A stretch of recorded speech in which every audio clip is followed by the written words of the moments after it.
Hello, fellow do-gooders and friends. I'm your host, Karina Blizzi, an activist and cause marketer who's passionate about social impact and sustainability.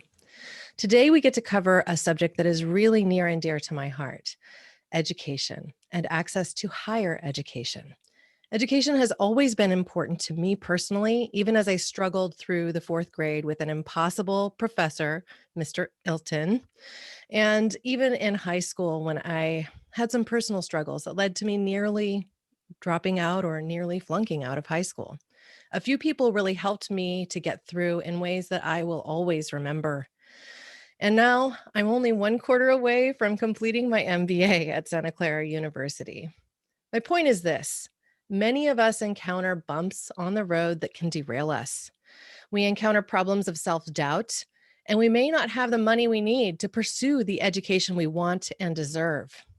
These problems exist all around the globe, and in Africa, where we will focus our discussion today, serious systemic problems prevent talented young people from gaining the opportunities that we take for granted in the West. Those that do gain access may not be able to fund the education they deserve. So, what do they do? Joining us today is someone who seeks to solve that problem: Lydiah Kemunto Bosire, an accomplished academic and Oxford educated doctor of philosophy and politics.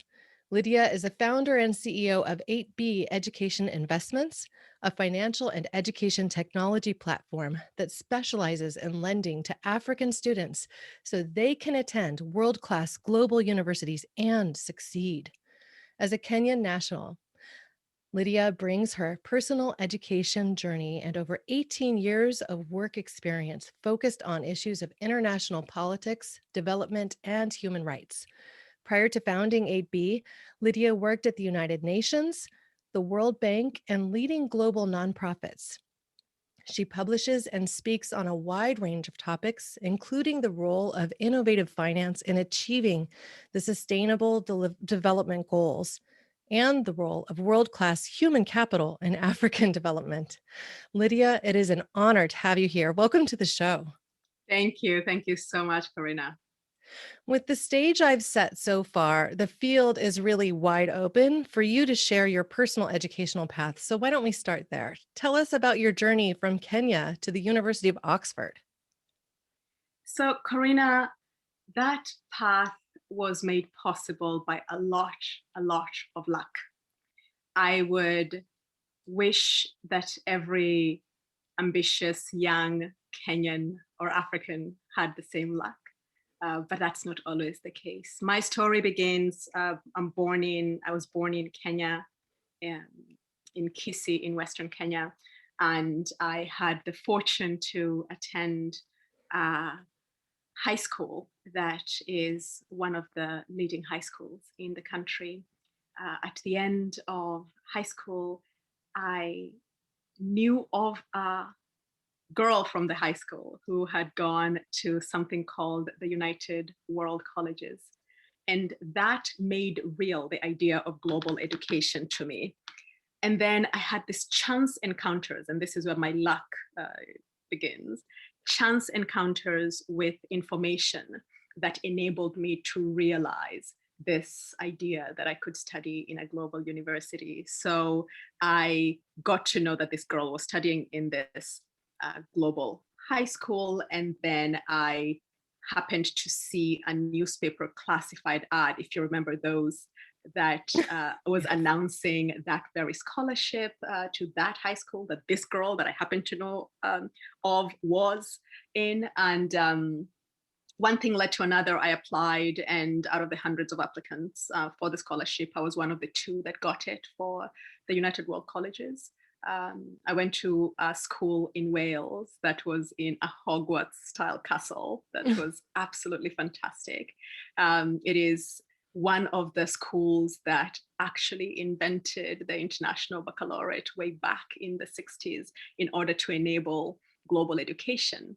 And so to have the fortune to be there was absolutely amazing. But what that did for my journey, Corina, is that it opened up all these possibilities for me, because once I was there, then global universities, so this was a fifth and sixth form school, global universities came there to recruit students for their freshman class.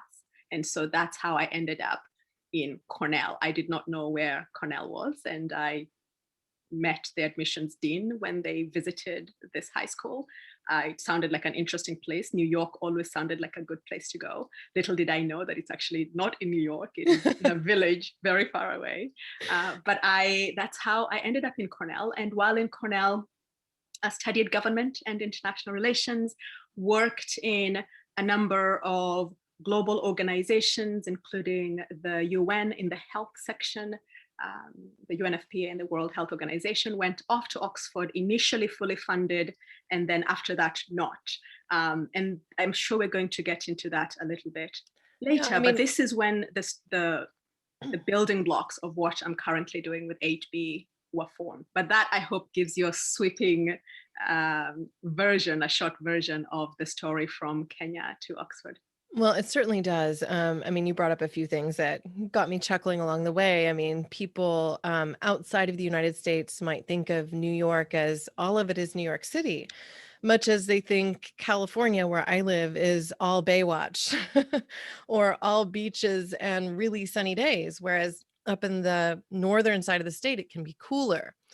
I'm reminded of a quote by Mark Twain, which was, the coldest winter of my life was a summer in San Francisco. And I may be paraphrasing like that, but it literally is one of those experiences where people come from afar, dressed in their shorts and, flip-flops, and they have to go into a local shop and buy a sweatshirt and sweatpants because they're freezing. Exactly. So going from somewhere like Kenya, which is a much different climate, to upstate New York, where Ithaca, is. I mean, what was that like for you, to, as far as a cultural experience, going from, these such different places? Did it take you time to adjust, and how did you do that? So I think it helped that I had spent 2 years in Wales before coming to Ithaca. So where my international high school was another village. It's this teeny little place called Llantwit Major. You've never heard of it unless you've been there for tourism reasons. And it was fairly unpleasant weather-wise. There was a perpetual grayness there. For the first time, I had a massive coat. And when I came to Cornell, it felt like a continuation of that, except that in Cornell, it felt like the winters lasted 6 months, which I'm sure they didn't, but it did feel that way. What will make you laugh, Corina, is that after I had finished Cornell and worked in New York and worked in Switzerland and worked and gone to Oxford and gone back to New York City, my now husband, who I also met while I was in Cornell, moved to the Finger Lakes. And the Finger Lakes is now my home, despite my initially thinking that it's something I would do for exactly as long as it took to get a Cornell degree and vanish. Mm. I found myself coming back. And so I spent the pandemic time up here in the Finger Lakes, and it was fantastic and calm, and winter was lovely as opposed to oppressive. And, one's perspective changes. That's very interesting. Now, as we talk a little bit about your journey over the years, I would like to just get a little bit of a snapshot into some of the difficulties that you encountered. You mentioned going to Oxford for your master's and then funding running out. So let's talk about that, like what that experience it was, and then how you ultimately got through, because you did end up successfully graduating with a PhD, right? So Correct. let's talk about that.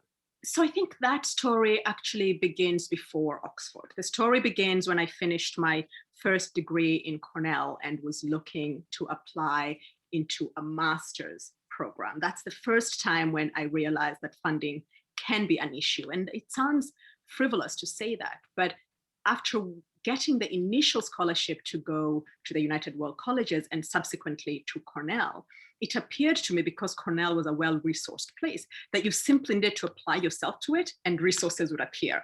If you have initiative, someone has money to enable you to do what you wanted to do. So when I applied for grad school, my expectation was that it would be funded. This was initially on the back of my first degree in Cornell.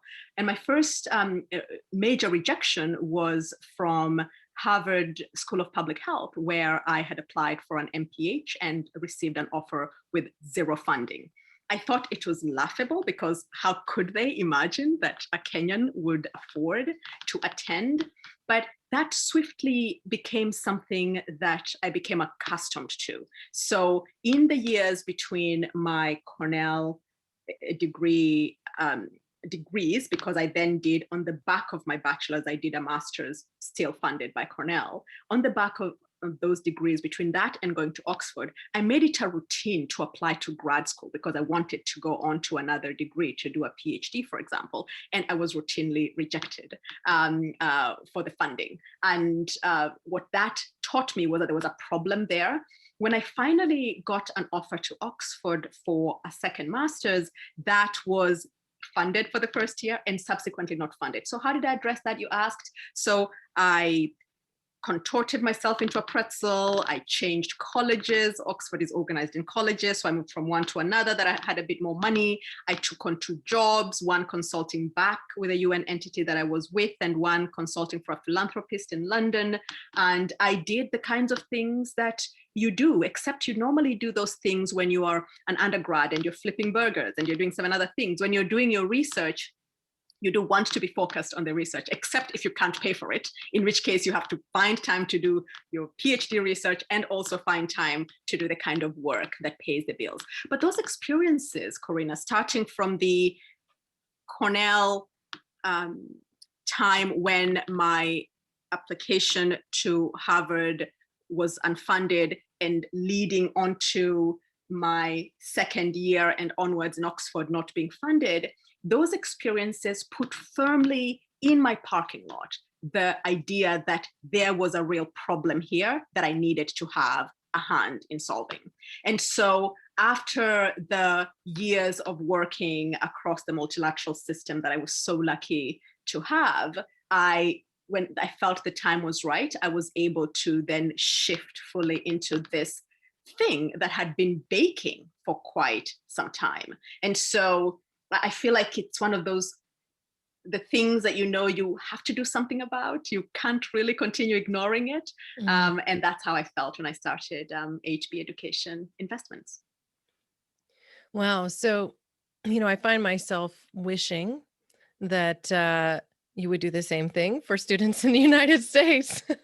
I realize that that's not the focus of this, but I find myself thinking through the struggles that I personally had getting my undergrad, or ultimately choosing not to go to graduate school because of funding issues, and realizing that the path I wanted to pursue, which was archaeology, wasn't one that had a whole heck of a lot of funding behind it. It wasn't like going into biotechnology or something else. It was more like, if you're independently wealthy and you want to study something like this, or if you're comfortable taking on $100,000 in loans, go ahead.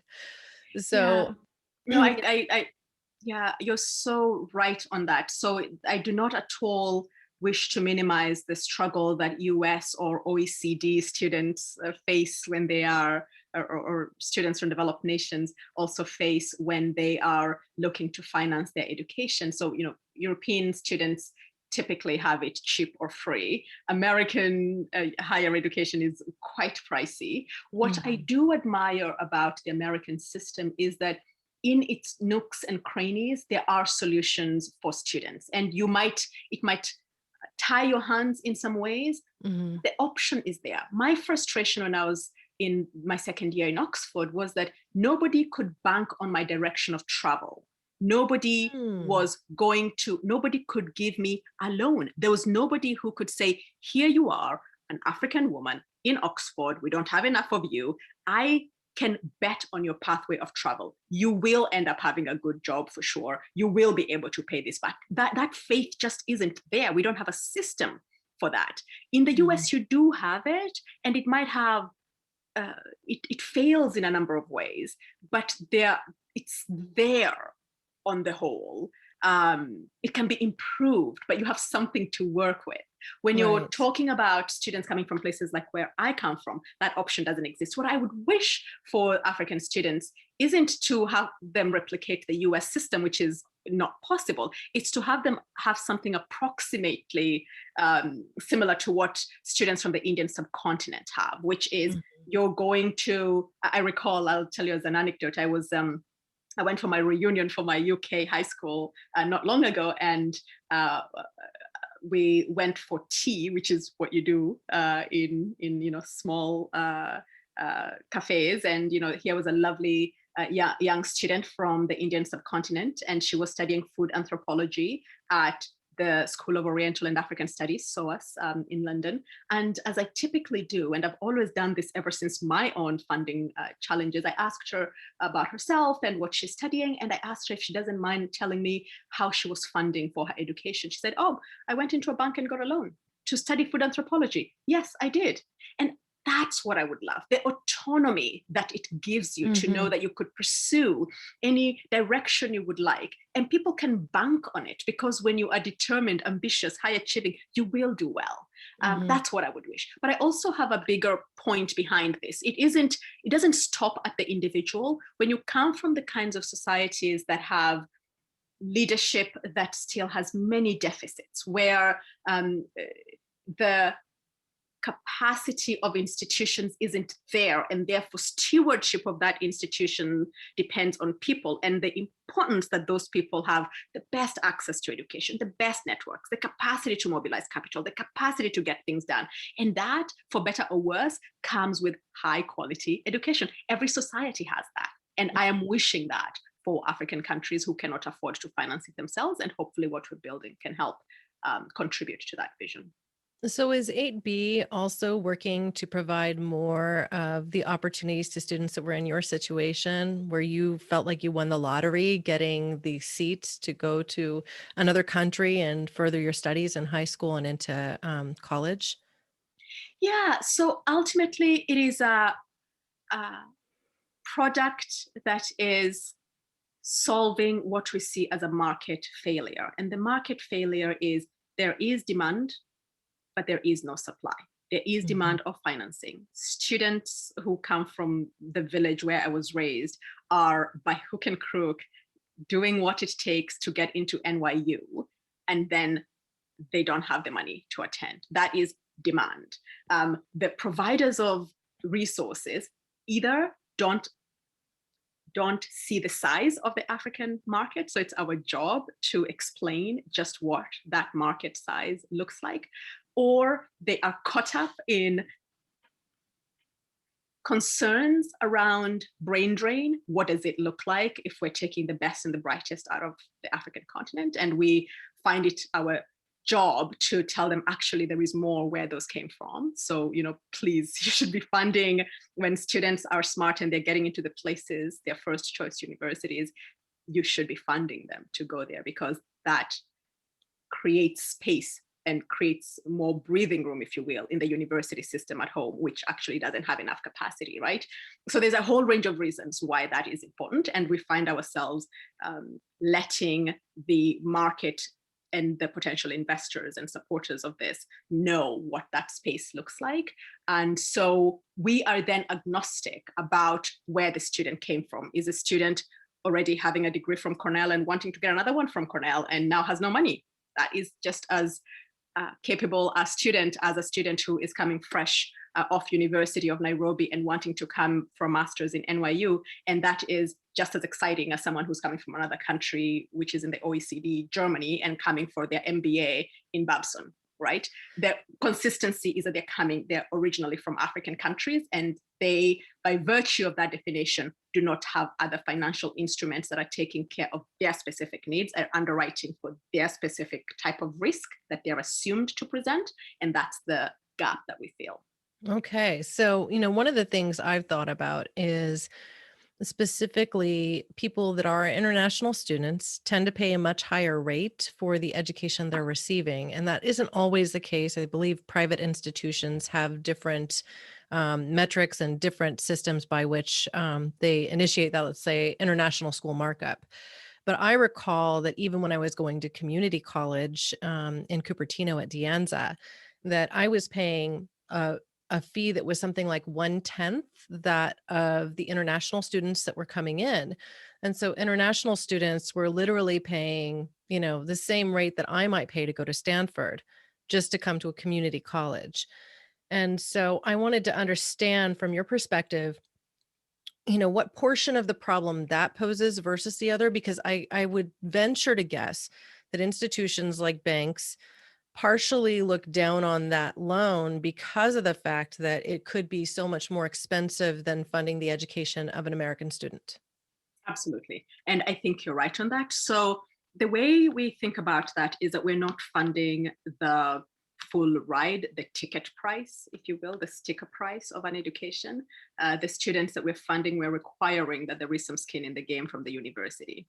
And that means partial funding already. Mhm. And that then reduces the revenue expectation that the schools are having from the international schools. Because I have a friend who is a dean of a graduate school, a big state school in New York.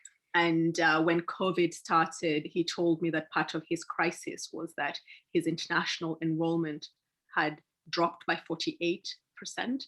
And that was dismal because those students were paying 3 times the rate of domestic students. And the cost of attending is somewhere around the domestic student price and maybe a little bit more, but somewhere around there. And the foreign students help subsidize the domestic students so they can get more domestic students on the back of each international student. So the crisis was compounded for him because not only did he have less revenue for domestic students, he also then there's some classes he couldn't offer. Some of the STEM, the science, technology, engineering, computer science type classes that they would have that would be over 80% foreign students were not going to be offered. There just wouldn't be enough students to be able to offer those classes at a grad school level. So the point that you make is really important about the differential in tuition. But the way we address it is by not being with just simply, it's very high risk. So when we're doing the underwriting, the person who needs the full ticket price is just going to come up at such a high risk, they cannot get funding from us.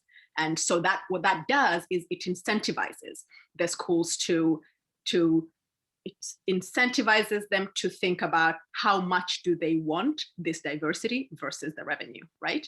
And if they want the diversity, they're going to have to reduce their revenue expectation. So, as far as how your investment portfolio works, I mean, I would just love for you to tell a story. Walk us through like a particular student. Maybe you have a case study to share of somebody you've been able to walk through already, or just ultimately tell the story of what it looks like for a student that you're funding to go through the process. Yeah, so it is fairly uncomplicated because in the US, the student financing space is highly regulated, and our back office has very specific things that students need to have disclosed to them and that they need from the students. So it's very plain vanilla in that way. What is unusual is that the students that are applying do not need to have a FICO score, to have a credit history, because if you're coming from, Nigeria, and you came here as an undergrad, chances are you may or may not have had a credit card. If you're going to grad school and applying to us, you may or may not have a file. And so the way we assess risk to determine whether to lend or not has to move outside the box that is usually used to assess risk, which is, how are your balances, how are you making repayments, and look at broader factors. Who are the social recommenders, the reputational recommenders that you can suggest? What kind of program are you entering into? What are the networks that you belong to? So there's a variety of ways, and we're not the first to innovate this. We're really taking advantage of the fact that the financial technology space is a lot more advanced now than it was even when I was going to school. And being able to use those variables once a student has made an application to make an assessment whether we can lend the money to them or not. Once a determination is made that we can lend to the student, the money is then transferred to their account at school. And so they basically, just continue as usual. If it's more than the tuition and they were applying for living costs, the school will write them a check, but the transfer is made to the school. One of the students I'm really proud of in terms of an example, and this is just beyond the process, because as I say, the process is very plain vanilla. We have a student who just graduated with an MPH from Boston University School of Public Health. She studied epidemiology and biostatistics as an MPH. She's from Tanzania. Her name is Nifasha, and she's now working in that field in addition to having interned at Mass General when she was in Boston, to be able to support that journey for a Tanzanian woman, young woman, to be in this field that is so timely right now, for me speaks to the global nature of human capital and the beauty of African talent, exceptional African professionals being part of that story. Because in a variety of fields, these are the people who will rise to the top and make transformations in their societies. I strongly believe that. So we love to be supporting these journeys because they're already journeys of excellence. And we are playing a very, very small part. But to remove that hassle of, should I be deferring this term? Should I not be enrolling? To be able to be part of smoothing that part,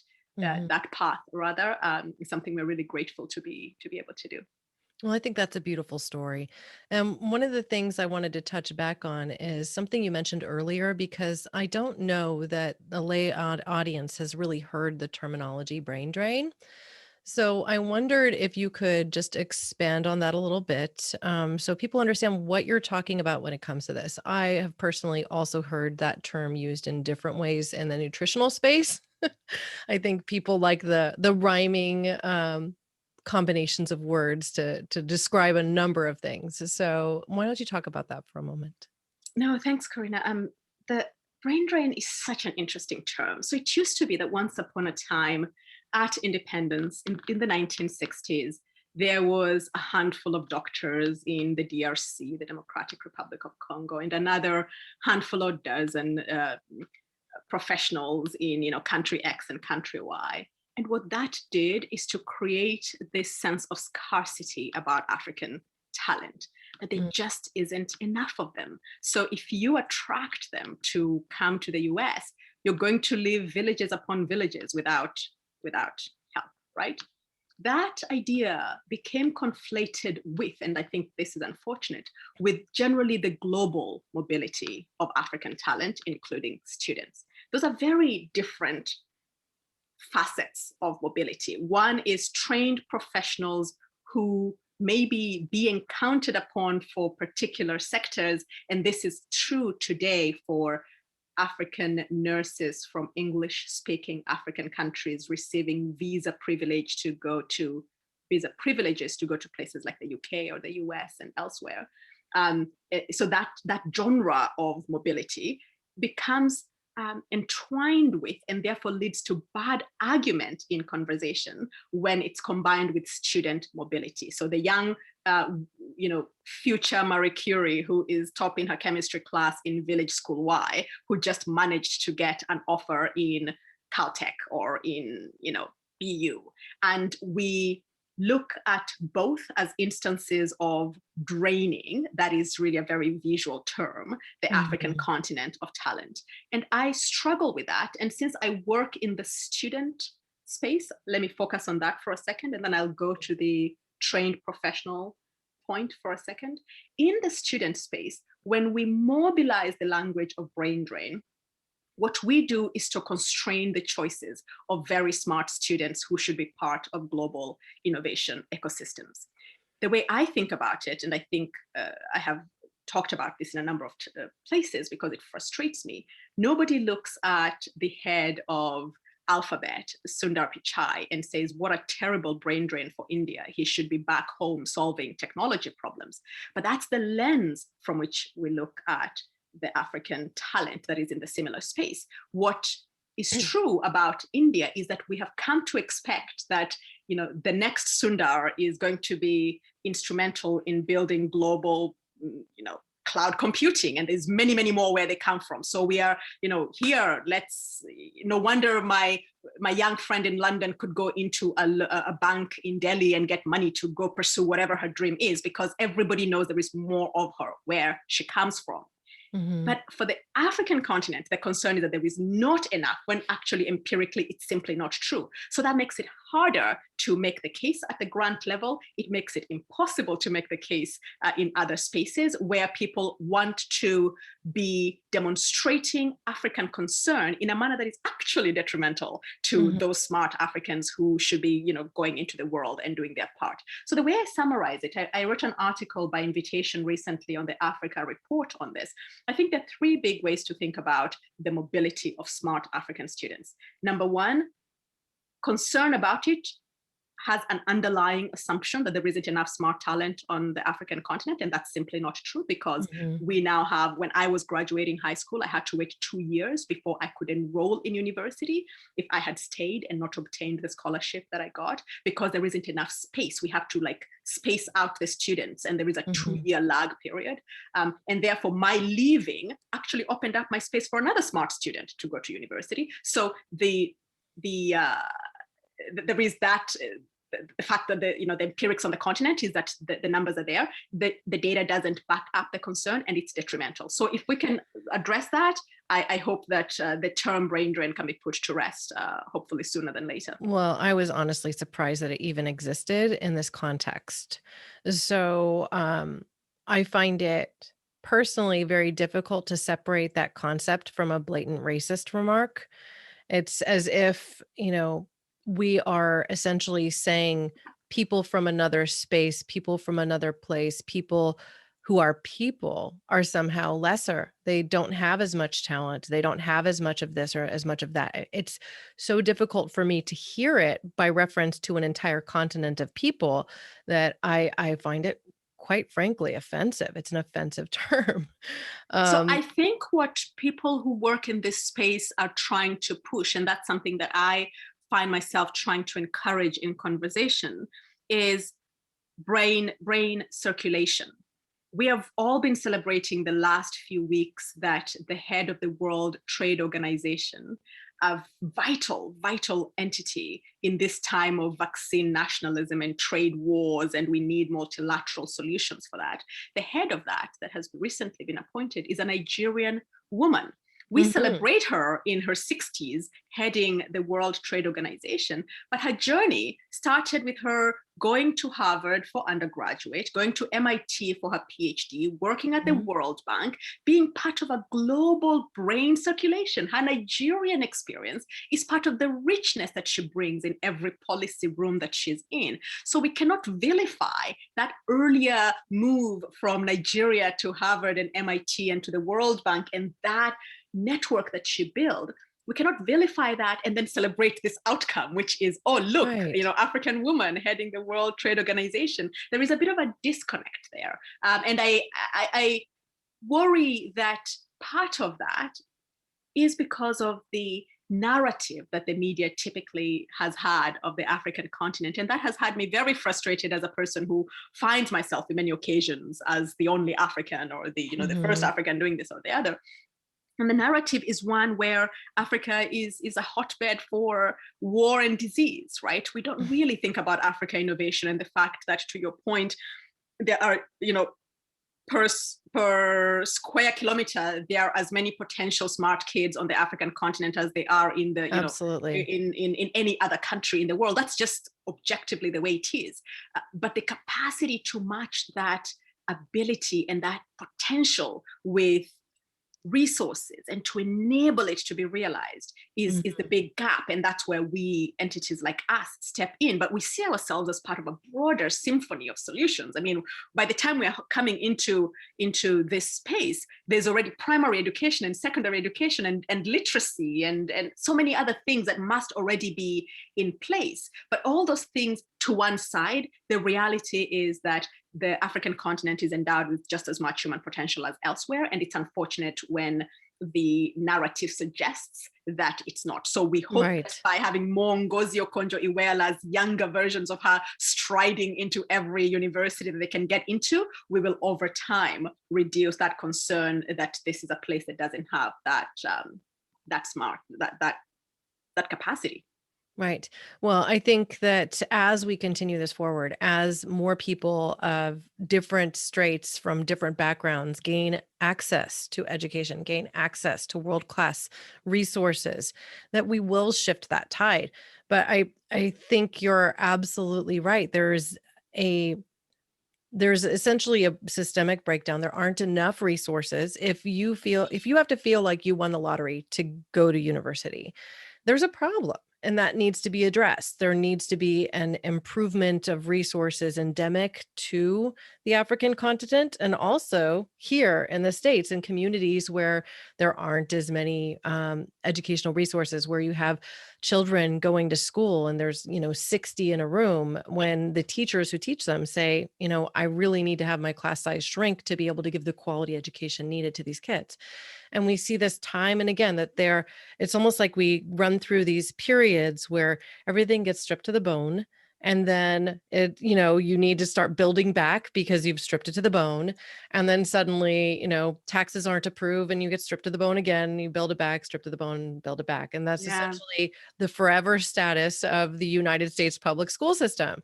Now, in Africa, I know it's got to be different. And there are probably systemic challenges that you see there that could be changed that also would benefit the entire community. So I'm just curious, if you were to take that lens, what are the big differences that you see from how the school systems operate there versus here? And, is there something presently happening that's working to address that from a foundational perspective? So there's at least two questions in that, and that's such an important question, particularly because COVID has laid bare the under-resourcing of the public space, particularly education, and of course Mhm. health, as we have seen across the world. And in many African countries across the continent, in fact, a big challenge has been in the laying bare of the digital access gap, right? Because when schools had to close, and luckily the continent did not have as terrible a set of numbers as the West did, but when schools had to close, children were home and it was impossible to get technological based tools to enable them to learn. Mhm. So we still are operating in systems that are terribly, terribly under-resourced across the board. So it almost isn't fair to compare. What does happen there as here is that the wealth and personal capacity to pay for a solution becomes what is resorted to. And so the Mhm. kids whose parents have means are able to get online tutoring and this app and the other app, while the kids who do not even have a smartphone within their household are being systematically excluded. Now, that's not very different from here, where again, Mhm. during COVID, it became very clear what those gaps look like. But I'm going to go to one point that you made earlier around what are the assumptions that underlies some of the language that is used in addressing Africa's global mobility. I'll make 2 points there. I spoke once to a former president of a leading global foundation um, about brain drain.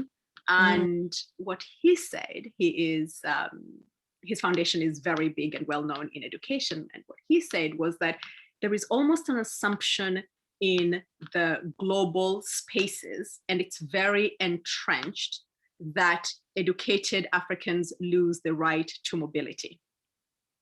His quote, I am butchering it, but it was around the idea that we've inherited this scarcity mentality when it comes to the African continent, that even in the finest of our institutions that work on the continent, we just cannot seem to get over that.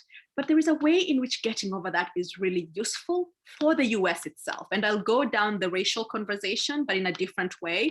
the way I see a larger number of Africans in global universities benefiting the US is that they're coming from a very different experience than any other students, just because they're coming from the African continent. And they bring a richness and a type of difference that is actually enriching for America, that has a real and present race problem. We don't have many. There were data in the summer of last year around what proportion of Americans have close friends across race, and it's actually quite dismal. And that can be traced back to much earlier, and the challenges that you point out to the school system.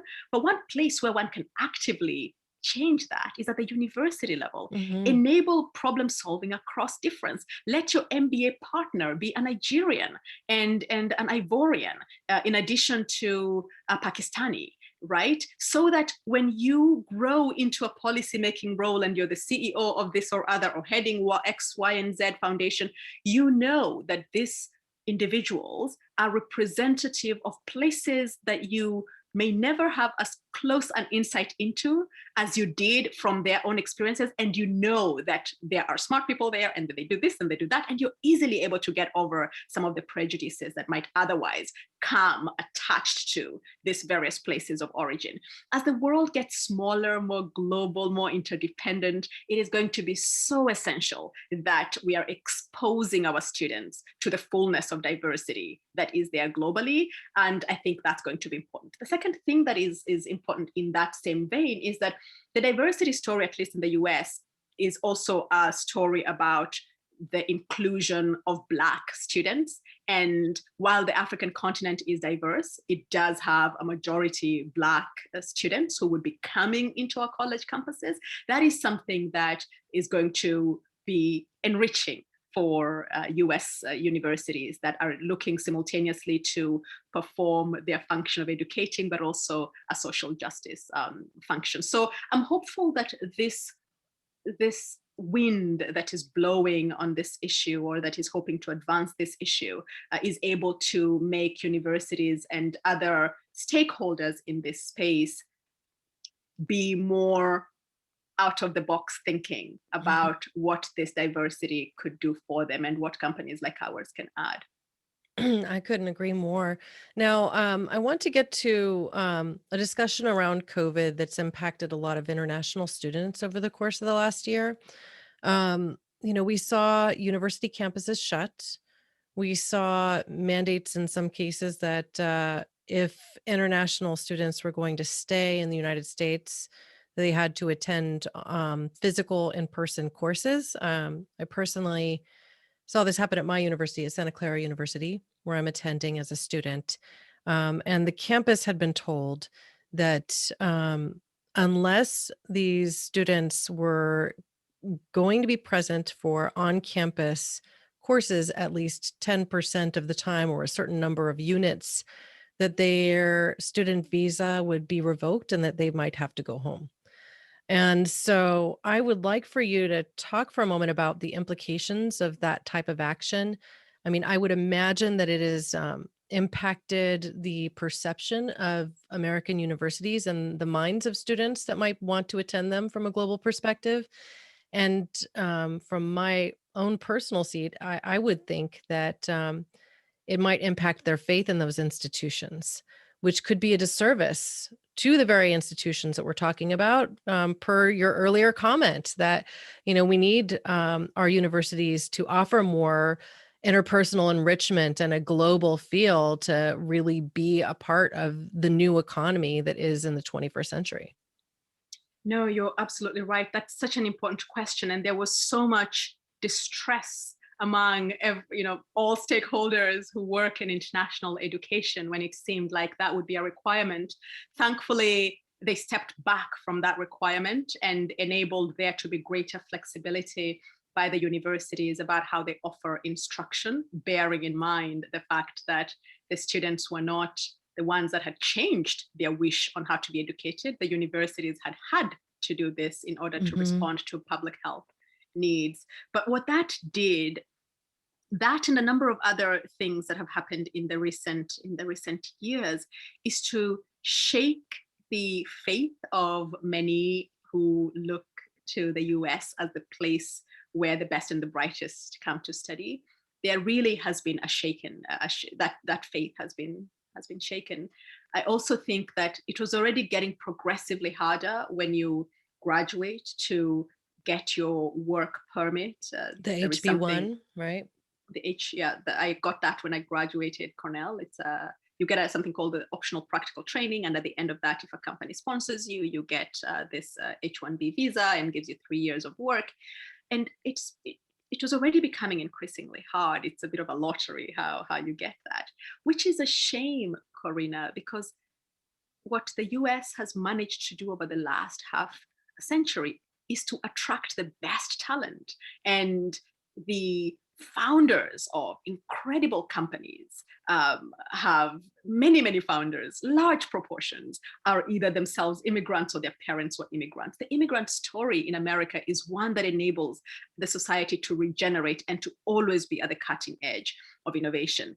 It would seem that with the nationalist turn, we are forgetting that part of the privilege that America has globally of being ahead of the curve is enabled by some of that openness with who comes in through the borders and who we get to keep. And we get to choose who to keep, which is amazing. Many countries would love that.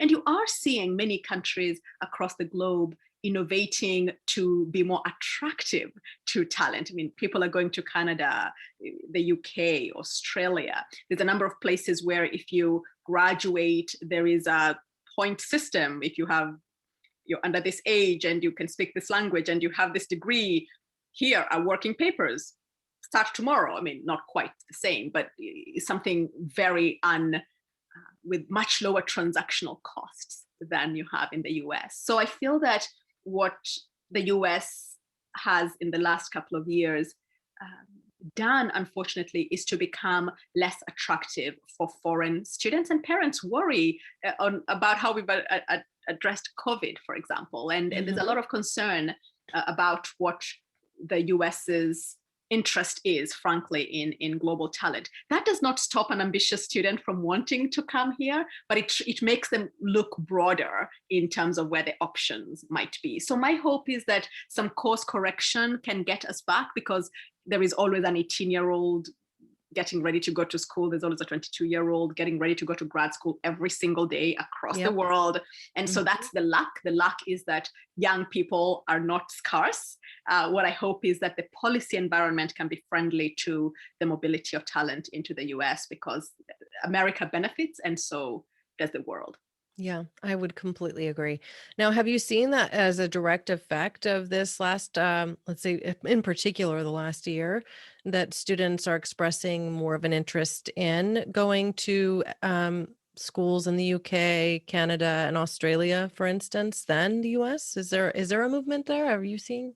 So I think there is just a broader range of places to which students are applying. In the fall, we had a seminar with stakeholders who work on global education on the African continent. And part of the discussion there was around just the broader range of places that students are willing to explore, or the greater reluctance that students have when they have a good US offer, when in previous years they would not have had that. It's going to be interesting to see now that there's a set of offers that are coming up this month and next month, and students will be coming up in September when the world will be looking very different, although that might include some of the students who deferred from last year.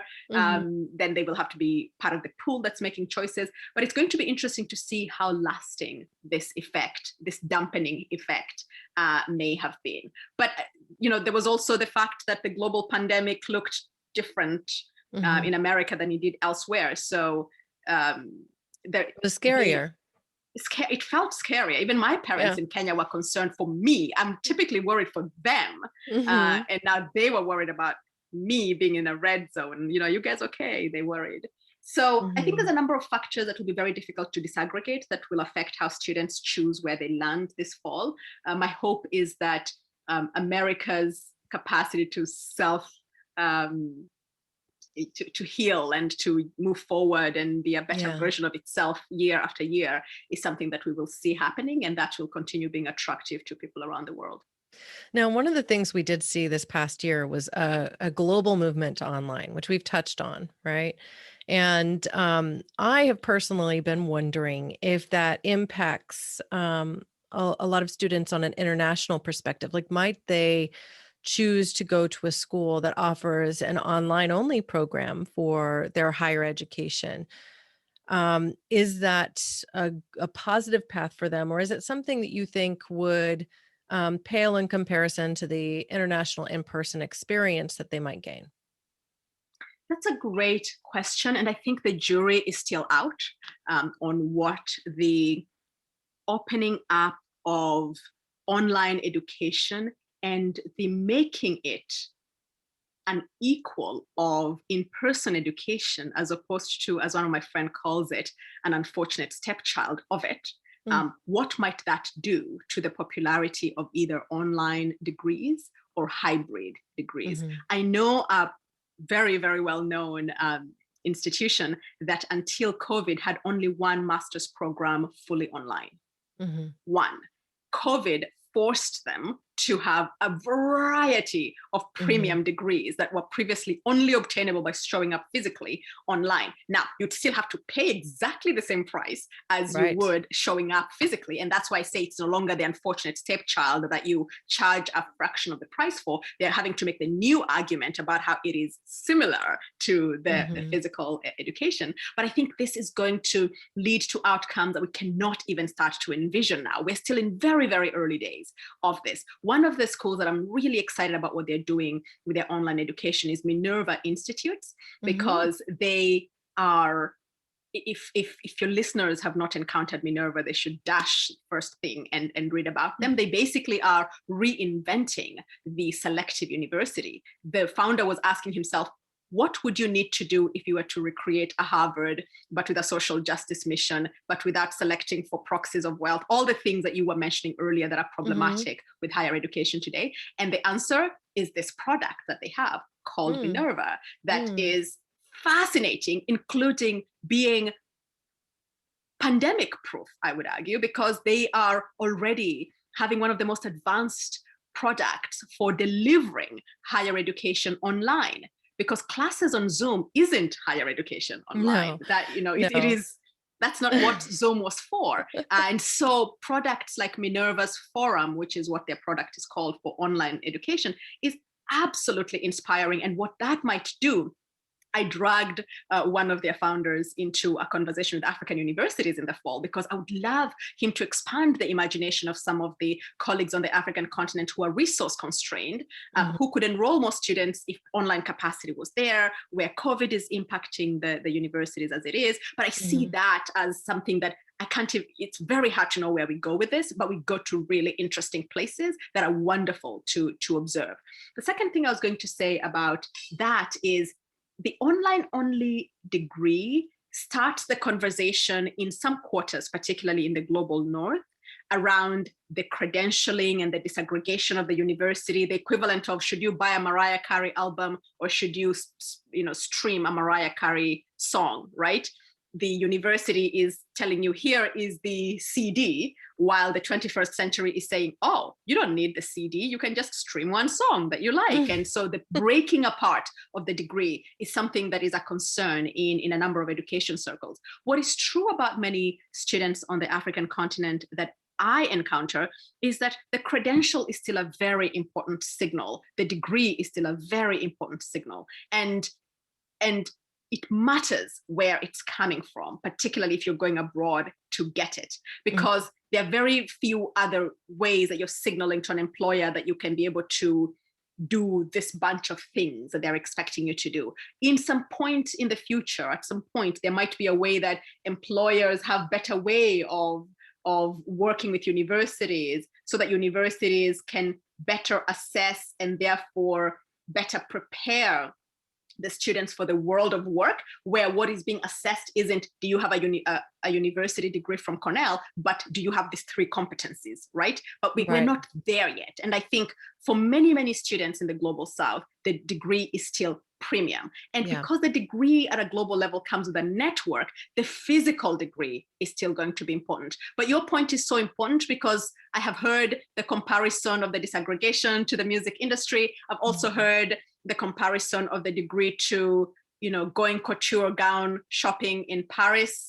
That's what a physical education in the Ithaca campus of Cornell is going to be, while everybody else is just going to do it online or by hybrid. And that's how the mass education is going to happen. And I don't know, I'm just really grateful to be alive at this time in this sector that is facing so much change and to be observing all the possibilities. Yeah, I will say, as a hybrid student, right? Like I'm in an MBA program that is offered on campus and in person. And one of the interesting things that has happened over the course of this year is that many of the courses that were only taught in person were forced to go online. And so everybody had to adapt and scramble. And some, initially hated it and then loved it. And others had the reverse experience. So it just was kind of all over the map, dependent, I think, largely on what the course content was, who the professor was, and the size of the class. I had the joy of being in a course taught by Robert Eberhardt, who has since moved on to Stanford. He is a social benefit entrepreneur, has a very interesting history, and one day I'll be bringing him on this podcast as well. But we were a class of only 7 students. And because we were a class of only 7 students, our Zoom sessions were pure discussion, back and forth, bantering about ideas, talking about the case studies, and really engaging in pretty close to the same way that we might have in person because of the class size. So, and then I heard from other students who were forced to go from the in person to online in larger classes that really had some negative things to say because they felt like Zoom was a poor red-haired stepchild was one term thrown around, or that it didn't enable them to collaborate as well. And I think a lot of that probably reflects back on the class size. So one of the things I think we're all going to be forced to reckon with in this world where we go into this online space is it may cost just as much to offer a really high quality online education as it does to offer one in person if you have to keep that really tight and a smaller class size in order to give the same quality of education. Some of the courses I take are purely automated, and then we have discussion groups and projects and things like that. And the platforms are getting better and better. Like I've only been in this system for close to 2 years now, and I've seen improvements almost every 6 months in how the system is run. It's fantastic. So I'm very encouraged to see where we head. I think this could be a way for more students to gain access from all over the globe to cross collaborations with international schools and those of a similar caliber to Santa Clara University. It's the oldest university in all of California, right? Wow, So that's it's an fantastic. interesting spot to be. It really Um, is. I have a couple more questions for you if you still have some time. Great. If you were able to go back to earlier days in Kenya and do it all over again, knowing what you know now, what might you have done differently? That is a hard question because I am exactly where I should be. I think the journey there was interesting and had all the stresses of being young and wanting to do things now and yesterday that Mhm. every young person has. I think the thing that I recall was that I always thought it mind-numbingly dull to work in the plumbing of things like education, things like finance. Those were not things that got me excited. What got me excited was to be in the thick of the big political question, the big health question, the areas where you're really thinking about the capacity of countries with weak system to respond in whatever system that might be. What is really interesting to me is that I then found myself very consumed by the people in the room, why the policy making in this rooms that I wanted to be in looked the way it did. And that drove me to the plumbing. We need to fix the plumbing. The way you fix the plumbing is to get more people like me to be winning more of those lotteries, except they shouldn't be lotteries. They should be objectively, if you're smart and you get into this school, you should be able to fund it and go there, from which you will be hired to run that program or to work in that company. And so if I were to look back, if I were to know if I knew then what I know now around just how essential the plumbing is for the working of the whole system, perhaps I would be less judgmental about plumbing, which is what I was much earlier. But I also think that I would have had less heartbreak around how my various choices turned out. I do remember shortly after Cornell being shortlisted for the Young Professional Program at the World Bank and an equivalent at the UN Development Program. I was really young. I don't think I should have been there in the first place, but I was interviewed and I thought, oh my God, this is my dream scenario. And I did not get either. And I thought my life was over. Like, how is it possible that I do not get into these places where I'm supposed to be getting into to change things? The path that I ended up taking was so much more interesting. And I think there's a mistake we have, those of us who are young and care about the world, of wanting to take the shortest path to that, while in fact, the longer path has so much to learn that you bring in, and it enables you to solve whatever your issue ends up being with so much more lateral connections that you otherwise wouldn't have had. I think if I had entered the UN at 21, it would have been to my detriment, frankly.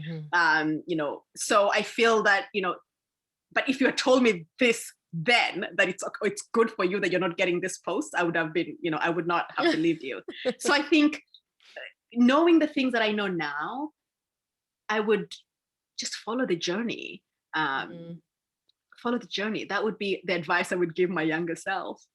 Yeah, I mean, I find myself reflecting on similar moments of my own life where I felt like I didn't get something that I really wanted. And the only journey, to discover that you're better off without it, right? Yeah, right.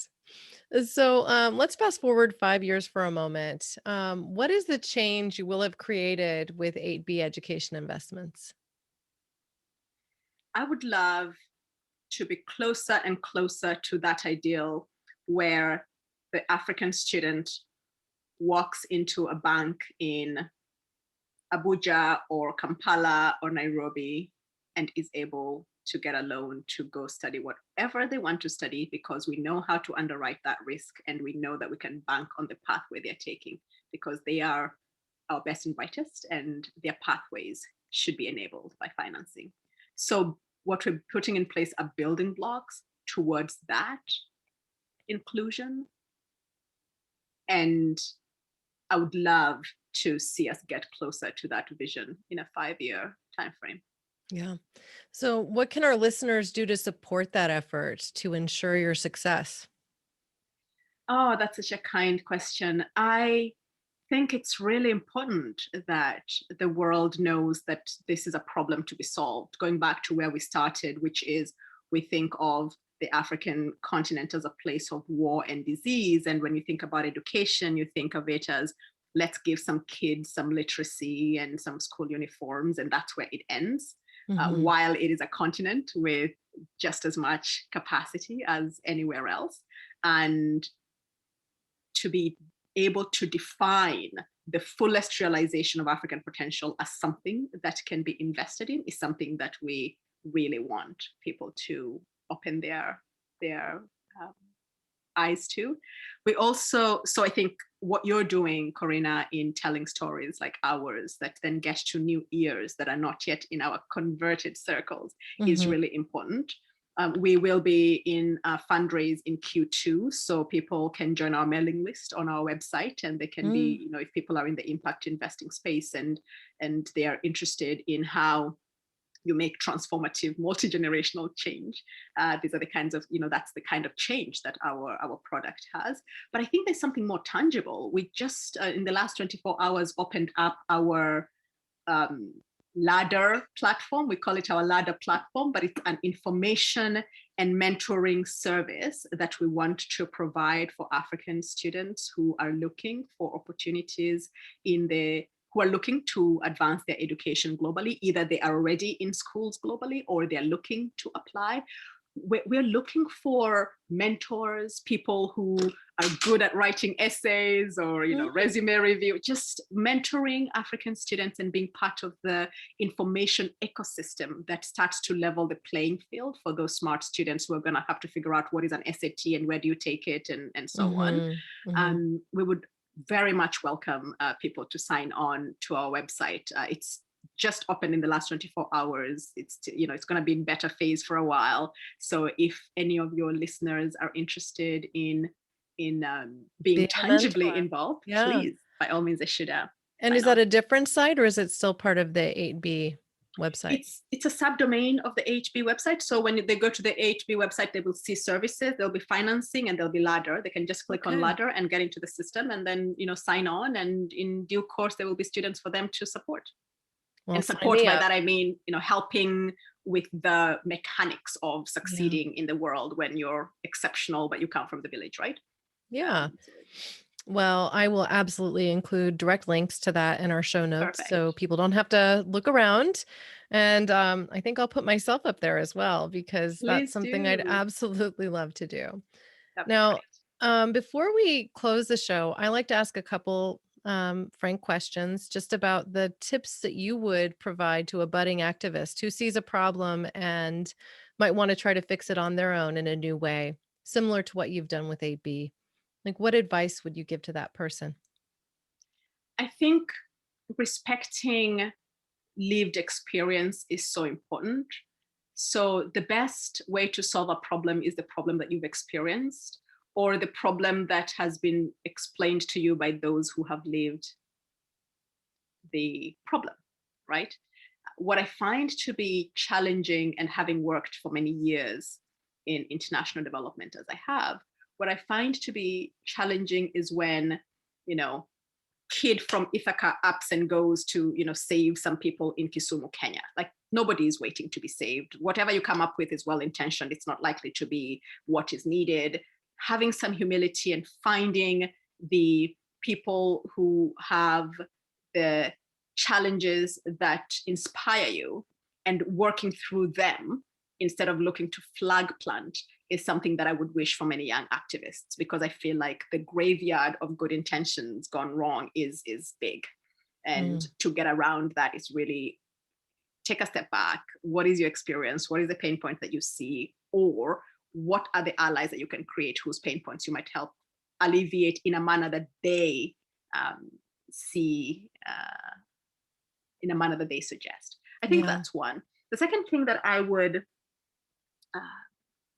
advise is, can I suggest books? Of course. Let's read. I would suggest getting very familiar with some of the challenges in the bigger doing good world. So there's a couple of people that are essential reading for that. I would say that the Anand Giridharadas book from 3 years ago, maybe, it's called Winners Take All, is a good provocative read. I would suggest that Rob Reich's Just Giving is essential reading for anybody who's looking to work, particularly work through philanthropy. And a lot of the impact is done through that tool. Is absolutely essential reading. Darren Walker at Ford Foundation released a book called something like Between Generosity and Justice, or From Generosity to Justice. Darren Walker. I would highly recommend grabbing that. And these are books that take ideas that we all have, they're in the air, but really put them in accessible ways that challenge some of your assumptions, challenge some of your thinking, and make you a critical person, critical in the by that I mean an interrogating person when you're entering these spaces, understanding the power with which you come, understanding the power of the institutions that we might somehow assume to be inherently good, thinking about how all that interacts with the problems that we need to solve and then lead to either bad or good outcomes. So I would suggest that for your young activist audience. Well, that's some great reading. Bedside table books for me, but maybe not for everybody.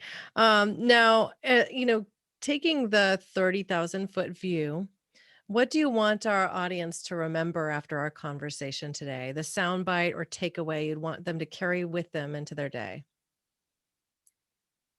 Whenever you hear anybody saying this is the solution to a problem, be very, very skeptical. Education is a tool.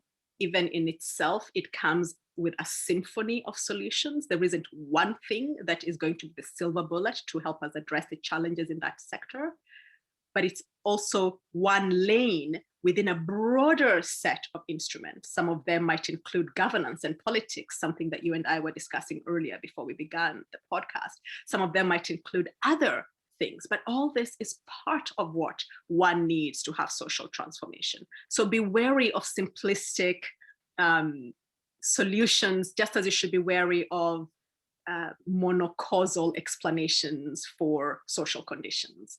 And such an approach would hopefully make you a more informed engager in the issues that you seek to address. Well, I think that is purely wisdom. The reality is that if we just gobble down what we're spoon fed, we're not learning anything. So, we need to be skeptical when we hear, oh, I have the one path. This is the one way. The reality is there are so many ways to solve a problem. And often the facets of that problem are deeper than we initially understand, right? So I completely agree. Lydia, I want to thank you so much for being my guest today and for having this really enthralling conversation about education and access. It's really been my pleasure. Thank you. Thank you so much, Corinna. I loved it. I love that you loved it. Yay. And so I will provide links to 8B education investments in our show notes, along with the mentorship program Ladders. I'll detail Lydiah Kemunto Bosire's impressive biography, so each of you can read a little bit more about her and perhaps seek out some of the written work that she has produced. Now, I'd like to invite you, all of our audience, to act. As I've often said, it doesn't have to be a Herculean effort. It can be as simple as sharing this podcast with some friends, or you could go to 8B's website and sign up to be a mentor for someone who needs a little support on their own path forward. To find more suggestions like these, you can visit caremorebebetter.com. There I have an action page with recommended actions you can take. This is updated on a monthly basis, so you can come back and take a peek anytime. Now, I invite you to follow us at Care More Be Better on social spaces, or you can just send me an email note. I welcome introductions to other thought leaders that you think we should interview. I want to hear from you. Just email hello@caremorebebetter.com. And remember, this podcast is not backed by any of the companies or people we feature. Our purpose is really just to put more good into the world. So if you can be a part of that, we thank you. Thank you, listeners, now and always, for being a part of this pod and this community, because together we really can do so much more.